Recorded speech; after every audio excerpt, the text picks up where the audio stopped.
Yo, what's up, people? Welcome to Classbook Steve, and today we're debuting a new show that I thought of just trying to get some more content and some more weekly stuff, some more content out there. So I figured, why not collaborate with someone? And of course, I got Chloe here. What's going on, Chloe? What up, everyone? Hope we're all doing well. Yeah, how you doing? I'm dressed in all black. I thought I'd put my black shirt on for Arsenal's funeral tomorrow. Oh wow! Oh, you We're got winning. some confidence. Wow. All right. We've got to win. We've got to win. You got some explain to do with that. We'll get to that eventually, but yeah, that's crazy. Arsenal's funeral. I'm here for it, to be fair. But yeah, make sure to smash the likes, people. Subscribe, all that good stuff. But yeah, we're just gonna be talking Newcastle, Chelsea, all that good stuff. Obviously, we'll talk more about the Arsenal Chelsea game because that's the more notable one. I think we all know what's gonna happen in the Palace Newcastle game, but at the same time, huh? You're beating Palace. Yeah. What do you think? Like, because here's the thing I'm trying to figure out. We played them 3 straight times, in the Carabao Cup included. It's been 3 straight 0-0s. Like, I don't know how do you think Palace has managed to get all these clean sheets and stuff? They've gotten like clean sheets against like Man United too. They've frustrated a few teams. They only held Arsenal to a 1-0 loss. Like, why do you think they're so frustrating? I think they got decent. I've always seen Crystal Palace as like the dark horses of the league. They're one of them teams that they're never in a relegation battle, but they're never top 6 contenders either. They're just there hanging. I think they're one of them teams that they've got a sting about them that you just don't expect to happen. That I see them as one of them teams, and I think that's why. Yeah, it's just mad annoying because it's like when we played them, we overwhelmed them with possession. We get lots of shots off. Like Guaita, their goalkeeper, to be fair, he's been like a stud for a while now. He always pulls off these like fucking super saves. I think we'll win, but it'll kind of be narrow. I think maybe 1 or 2-0 win. Yeah, but they'll give you a good game. They'll definitely give you one for your money. Yeah. Is it at home or away? It's at Newcastle. Oh you should win that. Yeah, I think if it was away, it'd be a different bit of a story. Right, because they play everyone tough as Selhurst, like literally everyone. Yeah. But yeah, so big up everybody in the comments. Andy, my Newcastle guys in the building. What's going on? Too many Newcastle fans, man. Yeah, it's almost Chelsea people there. Yeah, totally. Chelsea looking like they might turn a corner, Steve. Don't write them off. I mean, I don't know what's writing them off. I still think y'all will finish like 7th, to be honest. I predict us not even get top 10, I can't lie. Really? Yeah, no, I've had quite a few conversations with people, like, before the season started, I did my Premier League prediction. I didn't even put us top 10. I think I put us like 11th or something because I just didn't see us turning the corner. I saw like the signings that we made in the summer, and I was a bit like, this isn't what Poch wanted. Poch wanted more experience, and we've just gone and signed the youngsters. Like Madison. So I was a bit like, what's going to happen? But I don't know. I don't want to sit here and be like, do you know what? Chelsea are back because we've gone on a 3-win streak, but they're not exactly the best teams in the world, are they? So if we win tomorrow, though, whole new story. I'll be here next week, and I'll be. Yeah, we're back. No, that's the thing, because like, Burnley and Brighton was a good win, to be fair, because like they have a good squad. Yeah, they do. That one's the one I'm most proud of. But Burnley and Fulham, we should be beating Fulham and Burnley anyway. Yeah, like, we're Chelsea. Yeah, the second half in particular, the Burnley game was a lot more promising than the first. Because like when we went 1-0 down, I was thinking, when was the last time we made a comeback apart from Wimbledon? Right. Like, obviously there was Wimbledon, but before that I was like, I can't recall the last time we went 1-0 down and actually then went on to win a game. So I was very concerned, but yeah, I'm glad we won that. Yeah, they turned the corner. Like, who do you think's like for me, like one of your difference makers is Cole fucking Palmer, I think. Definitely. I think like I liked him at Man City. He didn't get a load of game time, but he would get minutes off the bench or start a Carabao Cup game or maybe a Champions League game when they've already had the group wrapped up like they usually do, and he's putting in good performances. Like, when you bought him, it's like everybody was like, "Oh, it's young, it's 40 million, it's same." A lot of Man City fans were saying he's rubbish and writing him off. Yeah, but then again, you can look down those people's tweets or if they're in videos and they're saying, "I like the guy. I think he's a good player. He's pep rates and all this stuff." It's like people backtrack sometimes. That's just copium, bro. Oh, someone's put in the comments. Oh wait, no. So yeah, Mudryk or Sterling to start. I was on about this backstage. Yeah. I said. I think my predicted lineup would include Sterling, but my preferred would be Mudryk because Sterling's one of them players for me. I bitch and moan about every game, and you'll go and prove me wrong. Do you like him more off the left or right? Pardon? Do you like him more as a left winger or right? Right wing, I'd say. I don't know. I'm pretty neutral with that, but with Sterling, he will have loads of bozo moments. I've seen him run into defenders so much, but then he'll go and score a goal, and that's it. The whole fan base is like, "Yep, start Sterling next game." It graces him 3 starts, and I'm like, and then he'll be really rubbish in them starts, and I'm like, is he really? I personally think he's dropped off a little bit. I would start Mudryk. I think he's obviously just come back from a really good performance in his international break. He got a goal against Fulham. I would start Mudryk personally over Sterling, but that's fair enough. And then Cole Palmer on right wing, and then Mudryk left or something. Yeah, see, I'd go similar with how we played against Burnley. So I think Palmer was on the right then, and then Gallagher was the 10. Yeah, I think at first actually Gallagher was in the pivot, and then they swapped around. That was either the Burnley or the Fulham game. No, the crazy thing was but then he would occupy in that Burnley game. I remember it. It was like the stupidest thing I ever seen in my life. He's playing right wing for towards the end of that first half. There was a 15-minute stretch. He's receiving balls on the right, and Sterling was kind of cutting in left. And it was just what? Gallagher's not a guy where he's not a winger. First off, he's definitely not. No.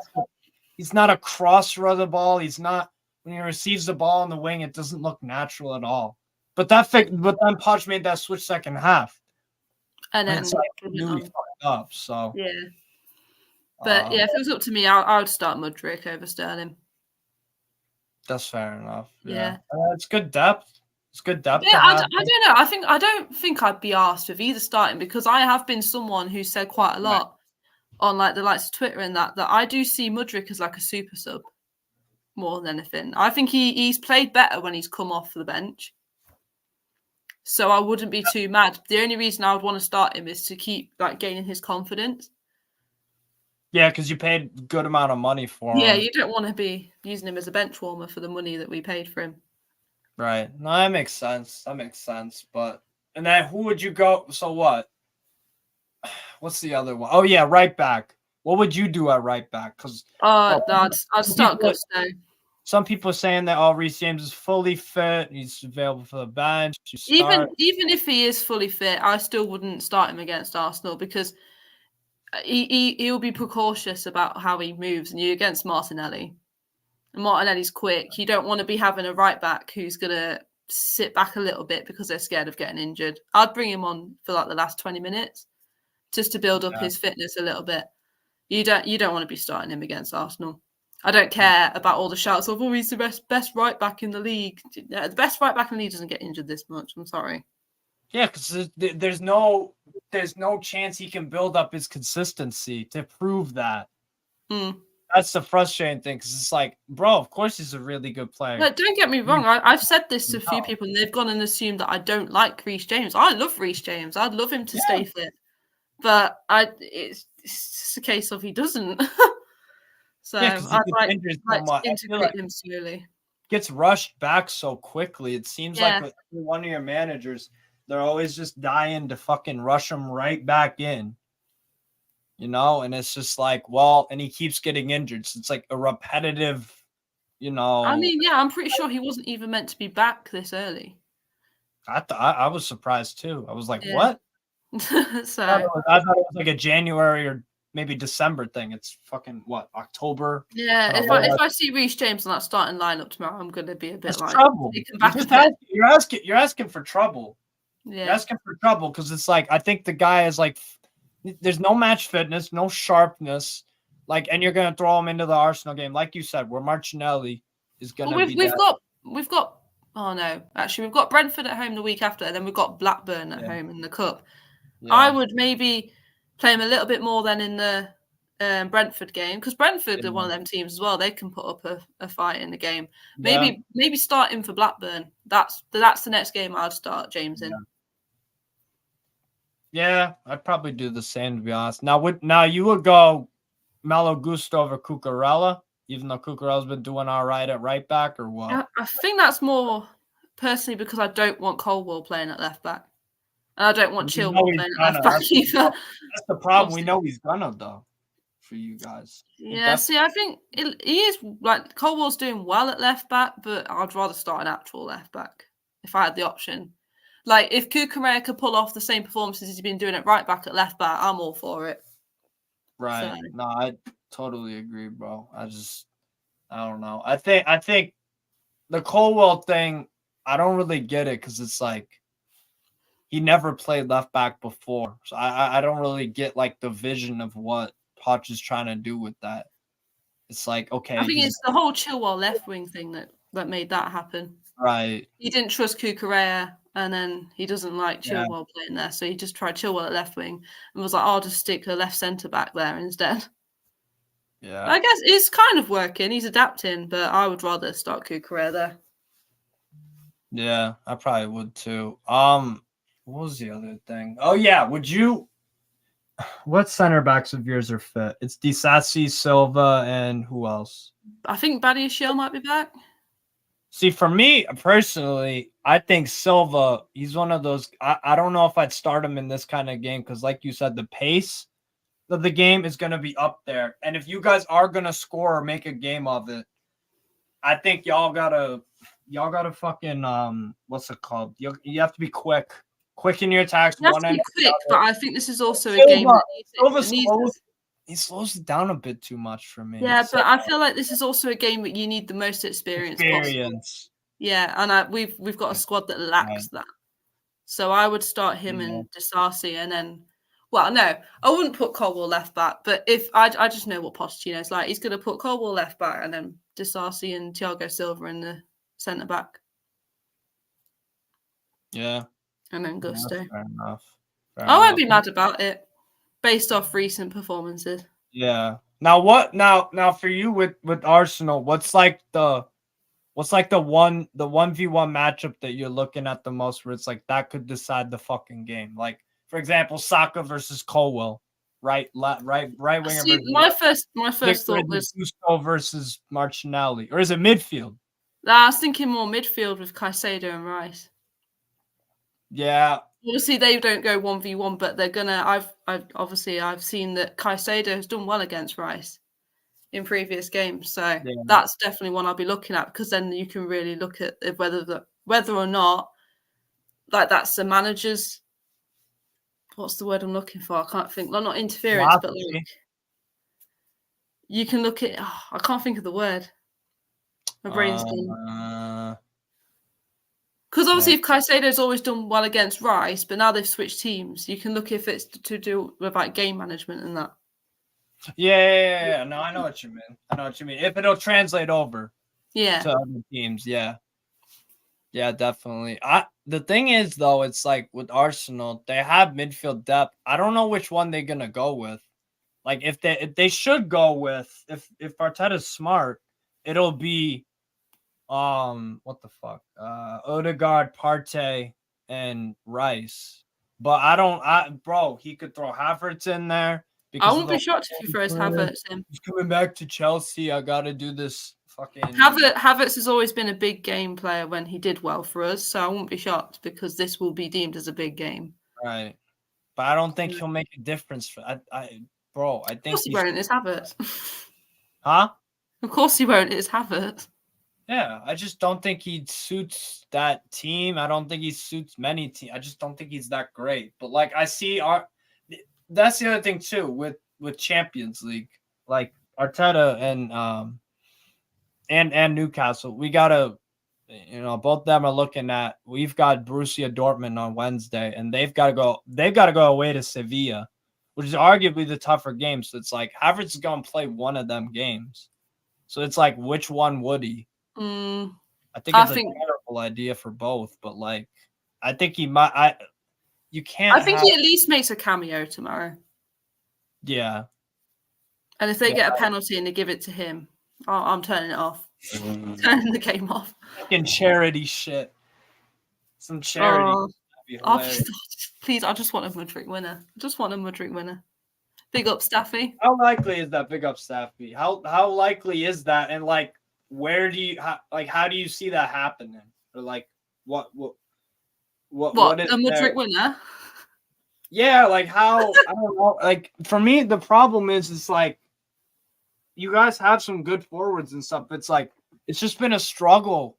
The only way, if I'm being honest, the only way I can see us getting a winner or even a goal is a deflected shot that then somehow falls into Mudryk's feet and then it just goes in goal. I'd love that to happen.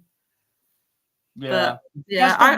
I've got my I won't ruin it yet. But I've got my score prediction. I've already predicted how it's going to happen as well, in my mind anyway. Interesting. Yeah, I don't know. I'm thinking, like, to be honest, bro, they have Champions League midweek.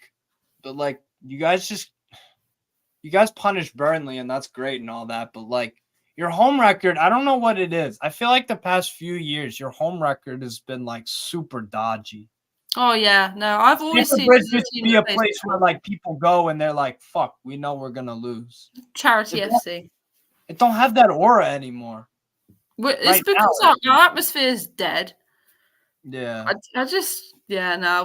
our ground's nothing like how it used to be. But we're Charity FC. I've seen too many games where we've gone 1-0 up, and then we've sat back a bit, and then we've gone and conceded a late winner, and then they're in the shed end. Right. Shooting their away goal and then celebrating in front of their away fans. I can't be bothered with that. I can't see that happening again. Not tomorrow. Yeah. Can't happen. We need to boo Kai Havertz. We need to make. Oh yeah, well that's what I was gonna ask you about. Like, why is that even a debate? Oh, because you got the people going, "Oh, Kai Havertz won you the Champions League." No, he didn't. The whole team won us the Champions League. I'm pretty sure he got no goals and assists that entire run until the final.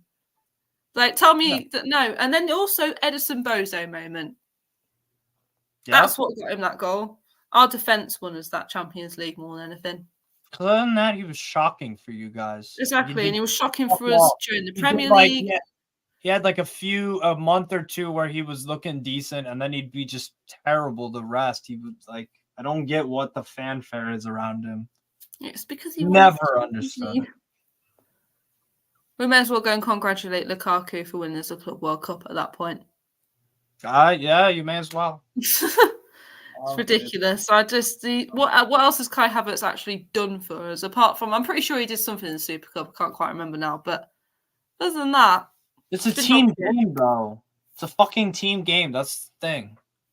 It's like like you said, you won that as a team. You guys won that Champions League because Tuchel, even though I don't rate him, like as an attacking manager, like he fucking is a dead attacking manager. But like he organizes teams really, except for Dortmund. But like he's a dead attacking manager. Fucking defensively, he just had you so well set up. It was like that 3-4-2-1, and you had Silva like at arguably the peak of his powers. You had like Chilwell when he wasn't like, completely destroyed with injuries. You had Reece James, same thing, kind of, where he was really in form. Pulisic chipped in as well. Well, see, I do miss that about Tuchel days. Chilwell and James when they were both on form. And that formation was amazing. They're really good because they got so much space. They drove that team. They could both score goals too. So it was like, I never understood why it's like, oh, he gets all the credit for it. No, like, okay, he scored the winner. That's great. But like, Because of a Bozo moment. I'm going to express that every time. Because of an Edison Bozo moment, he got that goal. I'm not going to sit back and say, oh, we shouldn't have had it. Well, we should have. I'm glad he'd scored that, but he's not the reason for why we won the Champions League. No. And that's the only excuse I'm seeing for we shouldn't boo him. Right. I'll be booing from my sofa. And it doesn't even matter. Like, he's playing for Arsenal. Like, they're your rivals. Like, now he's an op. Like, okay, exactly. That makes it even worse, the fact that he went to our direct rivals. Right. Like, I'm not cheering on no former Newcastle player if they fucking go to Man United. I'm booing them, bro. I'm booing the fuck out of them. So it's like, because they're an op. So, I don't know. But Andy does have a question for you. So, what's the issue with Chelsea, Chloe, regarding goals? They've created chances at times. They lack an enforcer up top to kind of act like an old school 9. Do you know what? I wish that I knew the answer to that question. I think we've just got a bad juju on us at this point. A curse. Right. Because it's not like we can sit back and say we've not had experienced strikers. We have. We had Lukaku, he couldn't even put the ball in the back of the net. We've had Giroud. Giroud did well for us over there. But yeah, Giroud.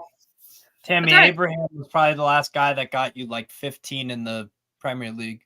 Yeah, we've not really had a proper out-and-out striker who's gone and scored the goal and knows where the net is since Diego Costa. Yeah. Oh, yeah, I remember. That's sad. Fucking ridiculous. He was ridiculous when you guys won that But then, like, speaking of Costa, his, like, aggressiveness on the pitch, we were lacking that as well. Yeah. That's what Jackson has, to be fair. He does have that aggression. He has that, like, he's a pain in the ass to play against Nico Jackson. But he's an unproven goal scorer. Like, even when I watched him at Villarreal, like, he got hot at certain times, but then he would go through barren patches. I just think he's that miss against Forest. Yeah. Yeah. That was painful. Big Bournemouth, too. I think he had a miss. This is why I think we're cursed at this point.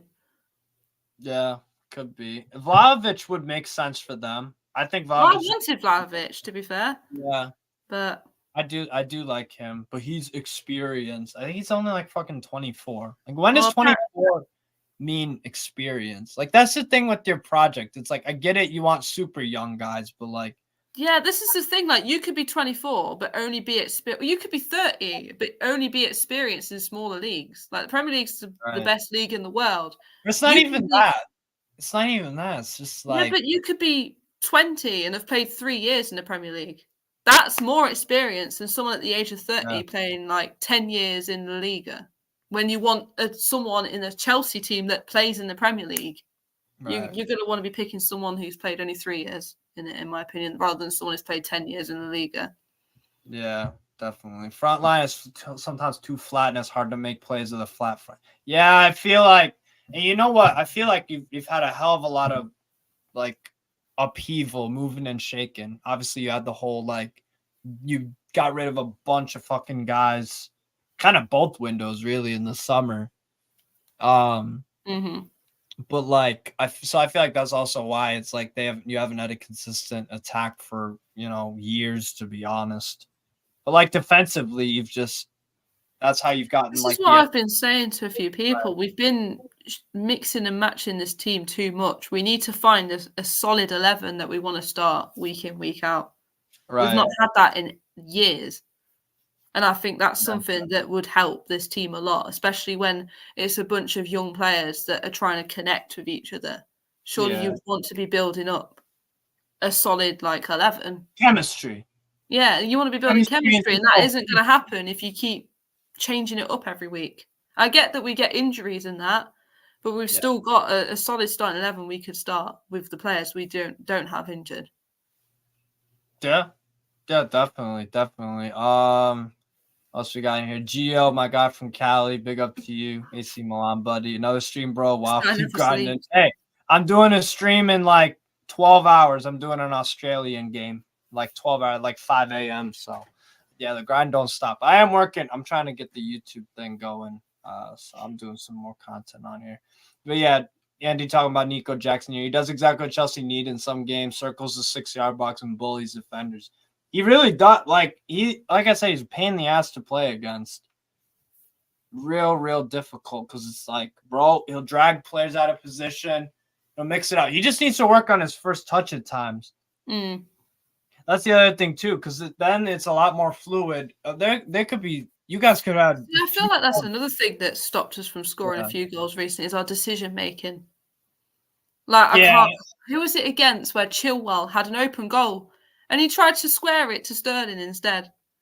And I was like, "What are you doing?" But then a week later, West Ham away. The West Ham game. I don't think it was West Ham, but it was someone. But then, like a week later, Sterling should have squared it, and instead he went to shoot it. And I was like, "What's going on? Why are we doing this?" I was like, "Oh, this is mad." But yeah. No, I get that. Mudryk, bro. I don't know. I will do unspeakable things for that to happen. Yeah, I will get his name tattooed on my ass. Yeah. That's crazy. How much would that even cost? I don't know how much tattoos are over there. Probably about 60 quid. Jesus. I mean, bro, that would be it depends if I get his whole name. Mikhailo Mudryk. Yeah. And how big. But I will do unspeakable things. If Gallagher scores, I'll get a dog and named after him. That'd be funny. No, Vlahovic does. Oh, you're right. Yeah, Vlahovic circles the 6-yard box and bullies. Not Jackson, you dumb nut. All right, Andy. Jackson, dumb nut. What the fuck, man? Jackson hustles defenses, stands on last defender running on goal. He just got to work. It's literally just a final product. It's just the final product because, like, everything else. That's the thing. Like I think every striker that comes to Chelsea. Right. Morata had that problem. Fucking Torres. We have. Fucking Higuain was dog shit. I remember that. That was terrible. He was so rusty. He was just god awful. But yeah, Jackson, I don't know. I feel like he's still gonna evolve into kind of more of a winger. I still think you need a striker, like a Osimhen, more experienced striker. Jonathan David. No, I'd rather have Ivan Toney. This kind of links back to what I was saying earlier. I'd rather have a Premier League proven striker. Yeah, but also we've seen how Serie A players come over to the Premier League and don't at the same time though. Haaland is, I mean, not right now because he's just out of form. He's human after all. Like, he was destroying teams in Austria and people were like, wow. And then in the Bundesliga, which again, that's another league where it's like people say, oh, you did it in this league. Right. Like, but then it's like, okay, well, then how do you score 35 goals? For me, a good goal scorer is. To be fair, I remember doubting Haaland coming over. I was like, yeah, no, Haaland ain't going to do well in the Premier League. What are you on about? And then he went and did that. And I was like, oh. I knew he, bro, because you got to look at the intangibles. When you're looking at strikers, just whatever league, if it's a relatively strong league, I'm not talking Jamaican fucking league. In a European league, it's like you can find goal scorers from everywhere. I mean, Diego Costa, you bought him from. Where'd you get Diego Costa from? Atletico Madrid. I believe. Yeah, it is. Scoring goals there, and he did it for you guys. So La Liga to Prem, cool. Yeah, I suppose that some of them then you've just got to put trust in. But yeah, like because Ivan Toney's there, I'd still rather go for Ivan Toney. If Ivan Toney wasn't an option, then yeah, I'd be all over Osimhen. Yeah, I think he'll go to. I think Ivan Toney though is gonna go to Arsenal. I did read an article yesterday that Liverpool and Chelsea are the two teams trying to stop Mbappe going to Madrid. See, I don't know if you got the wait.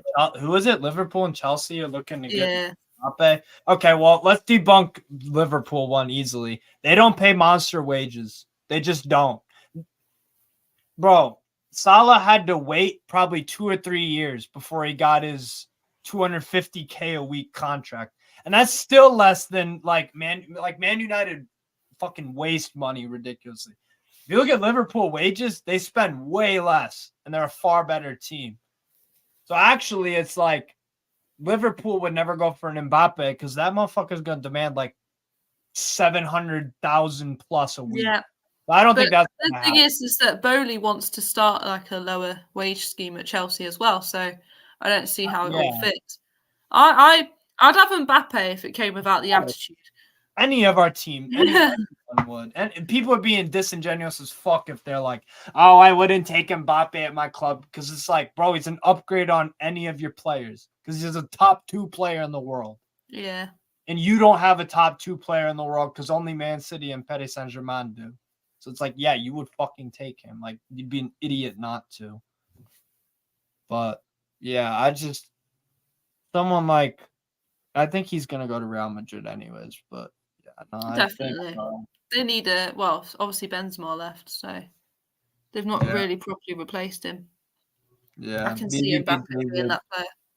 Yeah. This player recruitment, like this thing of the player must have played in the Premier League is overrated. That's what I'm saying. Because it's like, okay, here's an example. If Chelsea signed Jamie Vardy in January, he's a Premier League proven goal scorer. But he's fucking whatever. Jamie Vardy. Leicester. Like, he scored loads of goals. He won Leicester a fucking title. But it's like, okay, he's Premier League proven, but he's old as fuck. So it's like, you know, there have been a bunch of strikers where it's like, oh, they're Premier League proven. And that's the other thing, too. Sometimes the step up from a Brentford to a Chelsea, it's like you can score goals for fun for Brentford with no pressure. But then going to a Chelsea, it's obviously way more pressure and that player crumbles. That's the other thing, too, with the Premier League proven. It's like, yeah, it's cool. But, like, I mean, Havertz is Premier League proven. But, like, he ain't doing shit for Arsenal. Mason Mount is Premier League proven. He ain't doing shit for... but, like, despite winning 2 Player of the Year awards, it's not like... I think not only have you got to look at how long they've played in the Premier League, it's got to look at how well they did in the Premier League. Yeah, exactly. And like, neither of them really did, apart, like I said, he got... Because anytime I try and shit on Mount, he got you, like, Player of the Year twice. Well, Mount's been declining. I think Mount was a good player at one point. A bit overrated. But he was so overrated. That Euros run that he had and the Champions League run. No. Purple patch. Written all over it. And then the fangirls don't help either, in my opinion. Like. Right. Well, then the ones stalking him. It doesn't help. It doesn't. Yeah, but no, I think it'll be an interesting game tomorrow. I'm trying to think what I'd go for a score prediction. I think I said 2-0 earlier. I think I'm gonna stick by it. Yeah, I think I'm gonna stick by it just because it's like they've been defensively super solid. Like, okay, you can say what you want. We've been like very good defensively though. Right. But they have firepower. That's the problem. They have firepower. You guys have kept clean sheets against Brighton, which is impressive. But I'd say Arsenal's attack is better than Brighton's. Depth and the 11. You kept a clean sheet against who else this year? Burnley scored on you. We kept a clean sheet against Liverpool. No, we didn't. Oh, 1-1. That was a different game. I'm trying to think who you kept a clean sheet against. Is it just Brighton in the League Cup? Town. So there you go. Oh, wow. 2 really good teams there, aren't they? Totally. No, but like let me look at. You kept Fulham to a clean sheet, the 2-0. The Fulham don't have nobody. See, it's a tough one because obviously we've seen Poch admit, he wants to play for the point. I think it was against Bournemouth. He was playing for the point. Now, this is one of them games tomorrow where a draw will feel like a bit of a win to some Chelsea fans. So will him playing for a point be deemed fine? That's the other. You know what? I didn't even think about that, but that only kind of strengthens my point. It's like I feel like when your manager says that against Bournemouth, I think that's a bit off-putting to say the least. And that's why I think tomorrow will be a draw. I'm going 1-1. I think there will be goals in it, but only one each because I think he's going to see it as. I think that we're going to concede first. And this is what I'll say now. I think our goal is going to be through luck, like a little bit of a cheeky deflection, a penalty possibly, or a penalty, yeah. And then that's how I see us getting a goal. A 1-1. Yeah. All right, that's cool. I kind of get that. I could see it because it's like Arsenal, bro. They lost to Lens away. I think you guys are around Lens, like team-wise and stuff like that, just because they are a very underrated side. I think they're a good team. It's like I told Arsenal fans, like I think you're gonna either lose or draw. I don't see you going away to Lens and winning. Not many teams do. Even PSG. So it's like, are you around that level? Yeah. Do I see you having 2 goals like Lens do with Wahi? Do you have those? They're not in form. That's the problem. So it's like that's why I think they'll keep you quiet. And I mean they've been doing well defensively too, because it's like that Man City game. They didn't offer them nothing. They didn't have many a chance outside of the first like few minutes of the game. So I think they keep clean sheet against Man City. Then logically I think they'll keep clean sheet against you guys. But that is the one thing they've got over us is their attack being better than us. But other than that, it's going to be a very even game. So I think if we keep a solid defense, which I know we can do, I don't see it being like a drill-in from Arsenal. I don't either, to be honest. I'll be intrigued to see what would happen if we did go 2-0 down though within like the first half. See if we like try and fight back or if our team just gives up. It'll say a lot about our team's mentality right now. Yeah.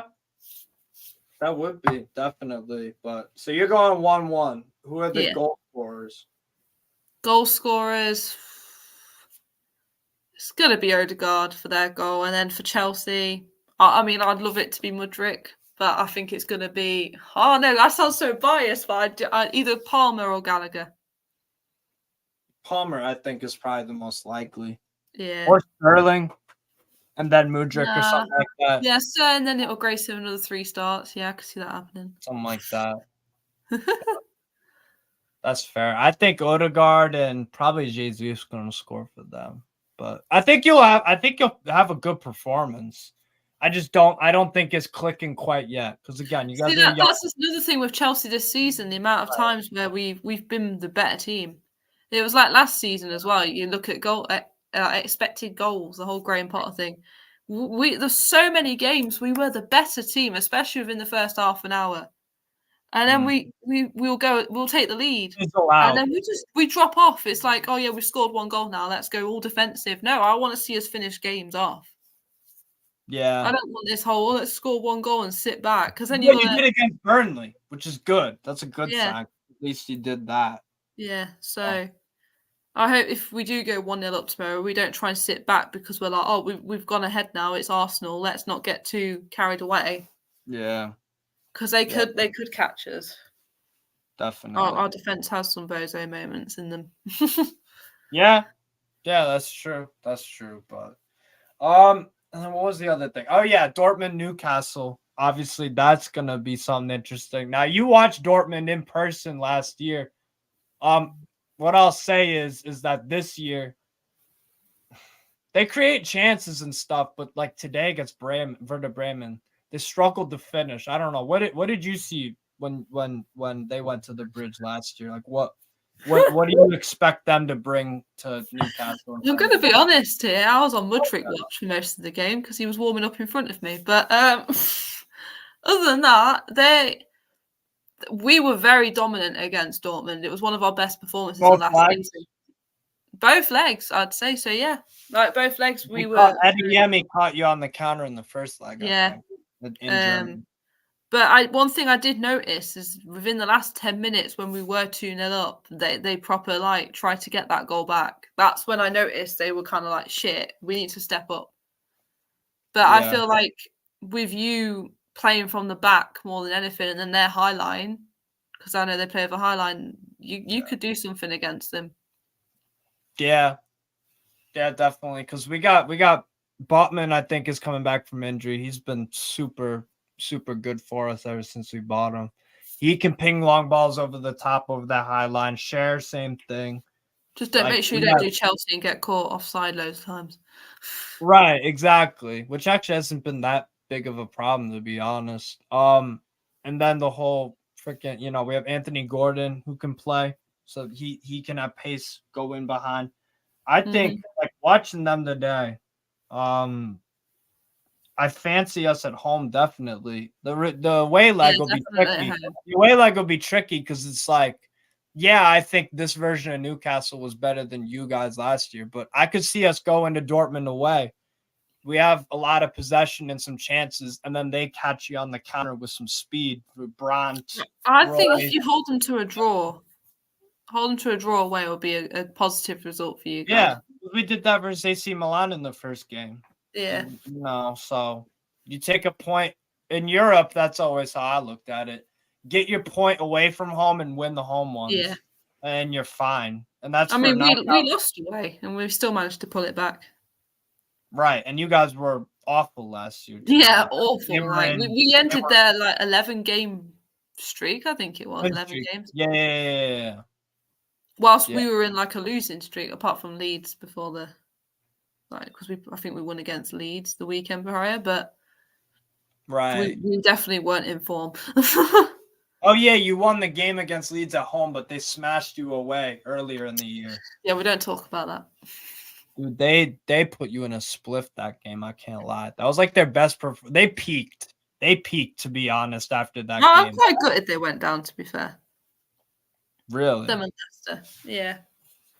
Oh yeah, it's kind of close to where you live. So yeah, that makes sense for an away day, I guess. Yeah. What do you think is gonna happen with Newcastle Dortmund? What's your prediction? It's at home. It's at Newcastle. And we beat PSG 4-1. We got Palace on Saturday.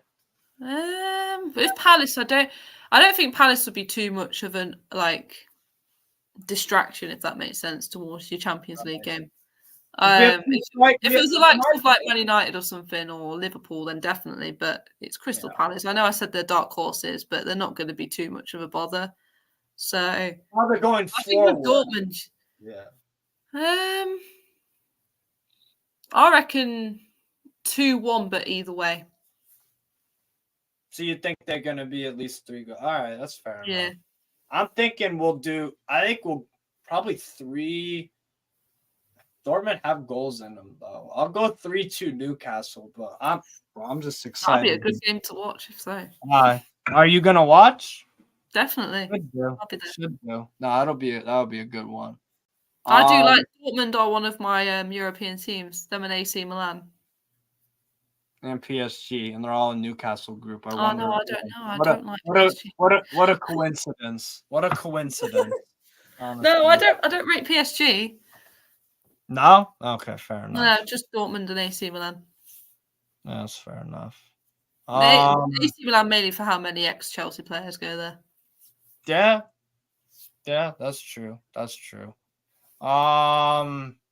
What else was there? I was trying to think if there's anything else. We did predictions. Who would you start for Palace? For Palace, I would do Pope. Trippier plays every game. I want to see Livramento, though. I want to see Livramento play one of the games because it's Trippier's fucking 31, 32. He's got a really good injury record and stuff. It's not like he's injury prone or anything like your right back. Mm-hmm. Jesus. But I want to see Livramento play because I know Dan Burns also going to play, and I don't mind that. He can play both legs because he doesn't exhaust himself. Trippier bombs up and down. So I would go Cher. Maybe even get Lascelles in there. Rest up Botman just because he is coming back. Didn't play during international break too. And then I go at midfield 3. Joe Willock's back for us. So I will go Willock in midfield for Palace. Then I go Bruno and Joe Ellington's back. And then I go a front 3 of, I think Isak's out tomorrow. So it'll have to be what? Wilson, not Barnes, Gordon, and probably Miggy. Miggy Almiron. So that's what I'm thinking. And then the Dortmund game, play Gordon again. Hopefully Isak would be healthy for that one. I would start. But Tonali, I would play him, but Eddie Howe will know far better about the whole situation. Yeah, I was gonna say with the whole Tonali in the right headspace. For me, he's always been a guy where it's he's not too high, and this is only on the pitch. He's not too high. He's not too low. If he scores, he goes crazy and stuff. He's passionate, but he's not too high, not too low. Just does his job at a really high level. So I don't know emotionally if it's going to affect him that much if he does play against maybe Palace or Dortmund. But I'm trying to think. It's a tough one with him. Maybe play him. Maybe not play him for the full 90 tomorrow, and then start him against Dortmund and play him the whole game, or bring him on. As long as you don't get suspended in between, then that's definitely going to be coming. Time will tell that though.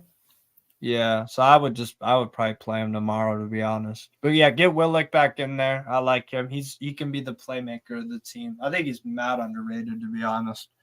Definitely could use someone like that. But I think we're handling our European thing. This is the crazy thing about people when they're talking about Newcastle going into the season. It's like there are a lot of questions about like, oh, how are they going to handle UCL and Premier League? We're not doing a terrible job of it so far. I definitely questioned it. Right.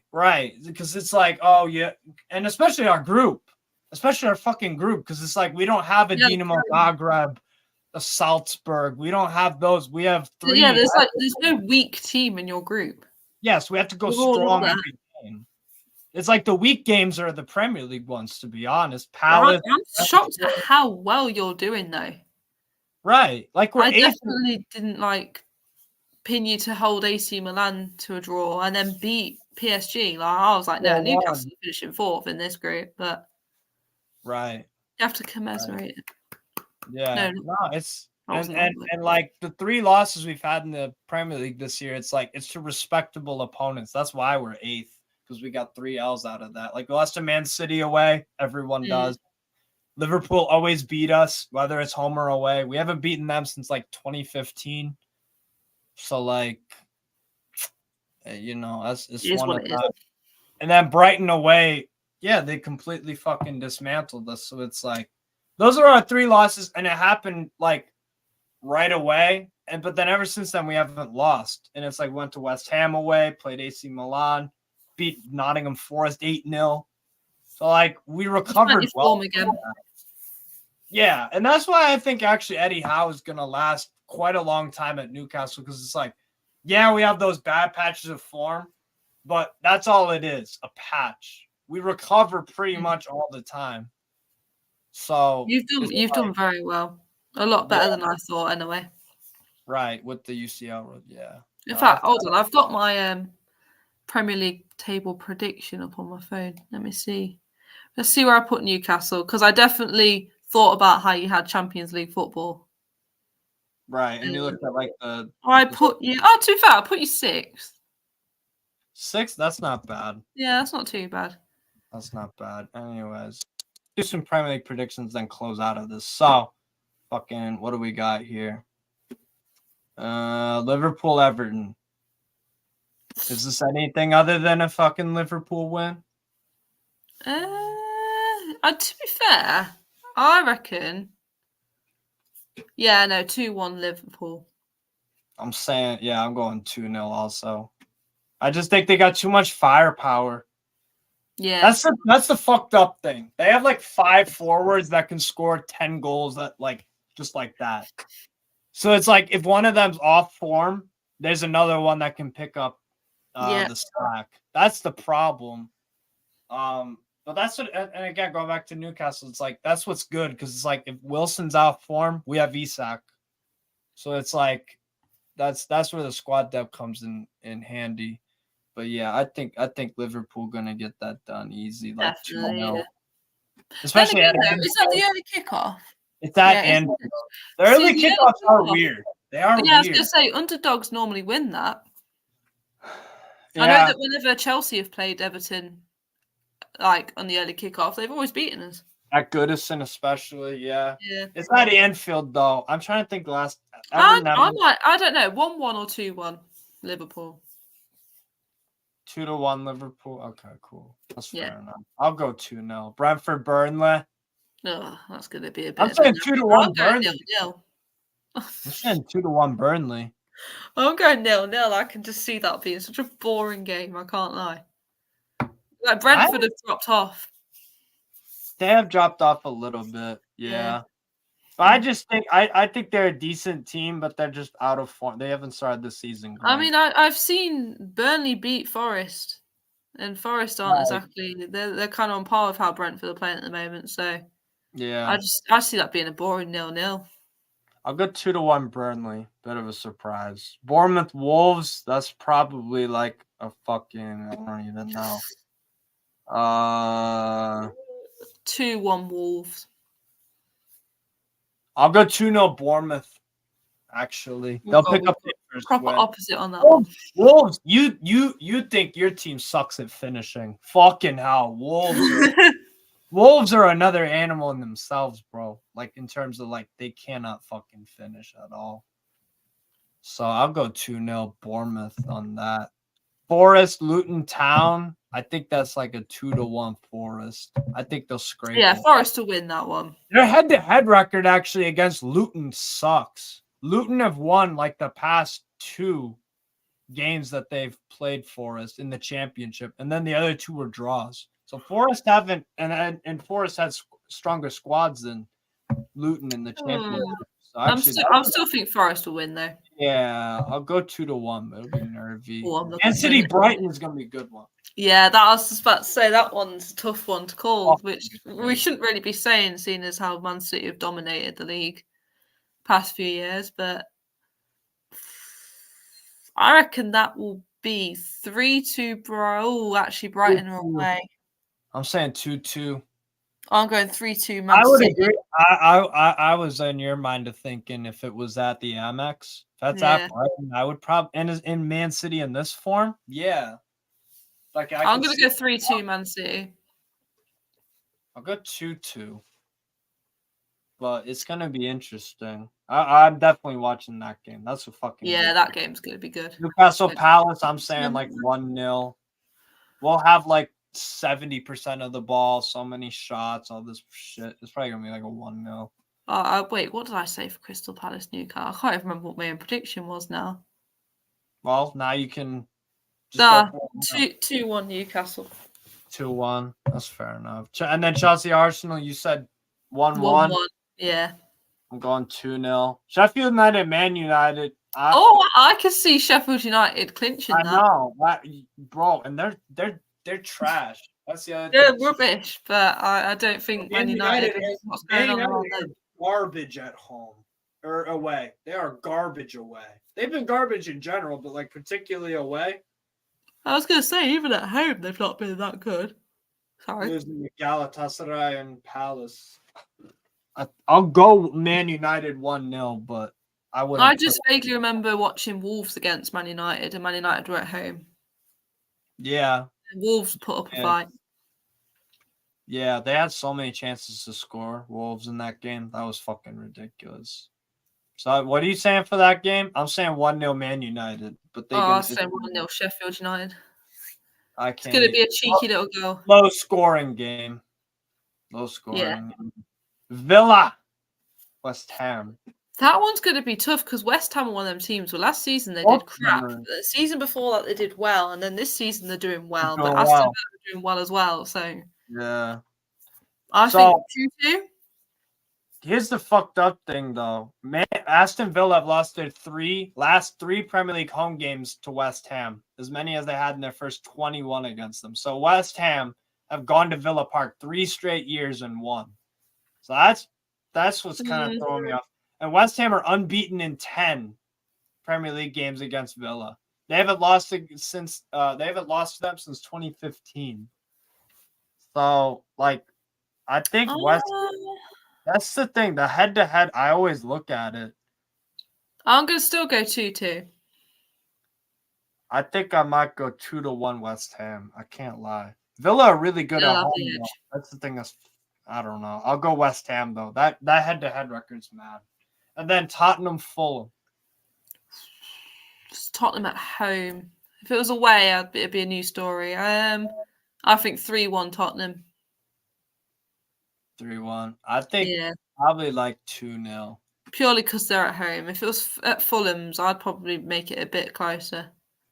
Yeah, I think I'll go 2-0. Fulham scoring is hard to see. They scored 4 against Sheffield United, but that was actually a Cottage and a Sheffield United. Yeah, I think that's like a 2-0, but all right, word. So Anything else that you wanted to bring up, converse about, rants, anything you want to get off your chest? But the Chelsea, that's all I've got to say. Fair enough. Anyways, people, good stuff. We'll definitely be doing the show weekly, at least once, maybe twice if it's a midweek game, and then whenever we play Chelsea midweek games, they come few and far between at the moment. Oh, hey, maybe you do. You could still win the FA Cup and Carabao Cup. Do you know what? The Carabao Cup, Man City are knocked out, Tottenham are knocked out. We should be going for that. I know we called it a Tin Pot Cup last season when Man United won it.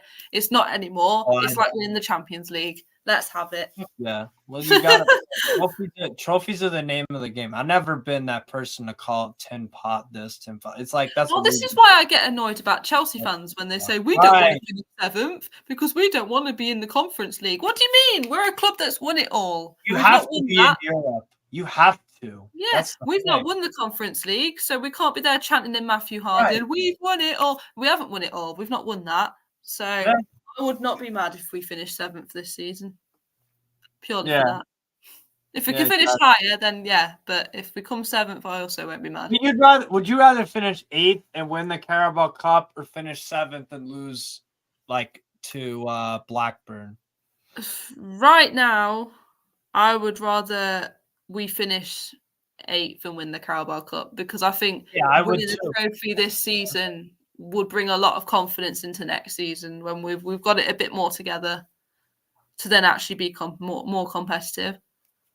Yeah, exactly. And then those younger players that you're trying to develop, they know what it's like to win now.